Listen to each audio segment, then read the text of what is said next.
ఇప్పుడు మీకు ఒక సీక్రెట్ చెప్తున్నా.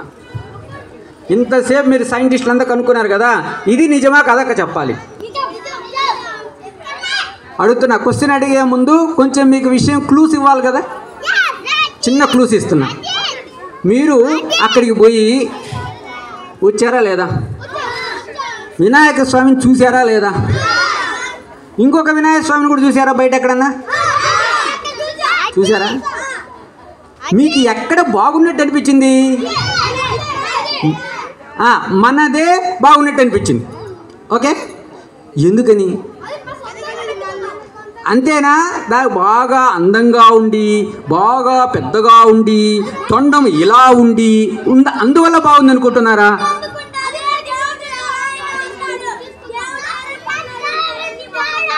Very good.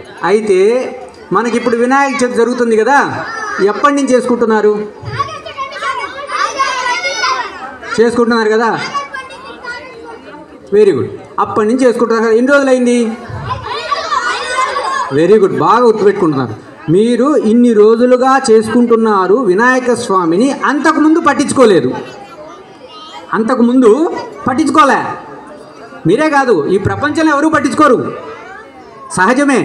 కానీ మనం పట్టించుకోలే, ఇప్పుడు పట్టించుకుంటున్నాం. ఎందుకంటే ఇప్పుడు విశేషమైనటువంటి పండుగ దినాలు కాబట్టి, వినాయక స్వామికి పండుగ దినాలు కాబట్టి, ఆయన పుట్టినది సందర్భం కాబట్టి మనం చక్కగా వినాయక స్వామి సంబంధించినటువంటి పండుగ చేసుకున్నాం. ఆయనకు నవరాత్రులాగా చేసుకుంటున్నాం, మంచిదే, వెరీ గుడ్. కానీ ఈ స్వామికి ఈ రోజుల్లో పూజలు చేసుకుంటే అందరూ దేవతలకు పూజలు చేసిన దానితో సమానం, అందుకని చేసుకుంటున్నాం. అది టెక్నిక్. అర్థమైందే? సీక్రెట్ అర్థమైందే లేదా? అయితే ఇంకొకటి కూడా ఉంది ఇందులో సీక్రెట్. ఇది మీరే కనుక్కోగలరు, పెద్దవాళ్ళు కనుక్కోలేరు. అంటే మీరు సైంటిస్టులు, పెద్దవాళ్ళు ఆల్రెడీ డిమ్ అయిపోయారు, సైంటిస్టులు కాలేరు, ఇంకా వాళ్ళు డిమ్ అయిపోయినారు. ఎందుకు డిమ్ అయిపోయినారు? వాళ్ళకి చాలా కోరికలు, చాలా ఇష్టాలు, చాలా అలవాట్లు, ఏవేవో అనుకున్నారు, అవేవో కాలేదు, అవి కూడా ఉంటాయి. మనకేంలే, ఈరోజు చాక్లెట్ అనుకుంటాం, చాక్లెట్ ఇస్తే ఓకే, లేకపోతే ఇంకోటి ఇస్తే తినేస్తాం, ఓకే. ఇంకా మనకు అన్నీ లేవు కాబట్టి మనం ఫ్రెష్గా ఉన్నాం.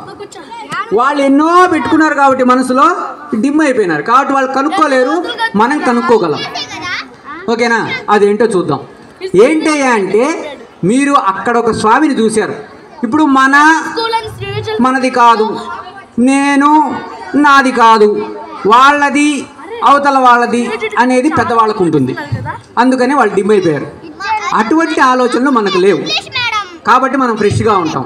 ఎంతకాలం, ఎంత వయసు మనకు వచ్చేంత వరకు అటువంటి ఆలోచనలు ఉండవో అంతవరకు మనం ఫ్రెష్గా ఉంటాం. అర్థమైందా? ఏమర్థమైంది చెప్పాలి? శబరీష్ కదా.